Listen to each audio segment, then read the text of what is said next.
அம்ருத் கவுர் பஞ்சாப் மாநிலத்தில் கபூர்தலா அரண்மனையில் பிறந்தார். அரண்மனையிலேயே ஆரம்ப கல்வி கிடைத்தது. பின்பு ஐரோப்பிய நாடான இங்கிலாந்து லண்டன் ஆக்ஸ்போர்ட் பல்கலைக்கழகத்தில் படித்தார். தேசப்பற்று விதையை சிறு வயதிலேயே தந்தை விதைத்திருந்தார். பஞ்சாபில் ஜாலியன் வாலாபாக் படுகொலை நிகழ்வு விடுதலை போராட்டத்திற்கு ஈடுபட அடித்தளமிட்டது. காந்திஜி பொதுக்கூட்டத்தில் பேசி முடித்தவுடன் அவர் காலில் விழுந்தார் அம்ருத். நானும் விடுதலைக்காக போராட என்னையும் சேர்த்து கொள்ளுங்கள் என்று கெஞ்சினார். அப்போது காந்திஜி, தேச சேவை என்றால் விளையாட்டாக இருக்கிறதா, நீ உன்னை எளிமைப்படுத்திக்கொள் என்று சொல்லி அங்கிருந்து சென்று விட்டார்.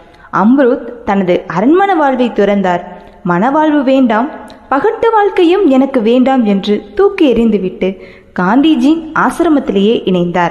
விடுதலைக்காக பல போராட்டங்களில் இவர் குரல் ஒலித்தது. பலமுறை போராட்டக் களத்தில் கைது செய்யப்பட்டு சிறைக்கு சென்றார். அகில இந்திய மகளிர் முன்னேற்ற சங்க தலைவியாகி பாலிய விவாகம், விதவைகளுக்கு ஏற்பட்ட அநீதிகளை எதிர்த்து பெண் கல்விக்காக போராடினார். விடுதலை பெற்ற இந்தியாவில் முதல் பெண் உறுப்பினரானார். டெல்லியில் எய்ம்ஸ் என்ற அகில இந்திய மருத்துவ அறிவியல் நிறுவனத்தை உருவாக்கியவர் இவர்தான். வரலாற்றில் அம்ருத் கவுர் என்ற பெயர் பொன்னெழுத்துக்களால் பொறிக்கப்பட்டுள்ளது.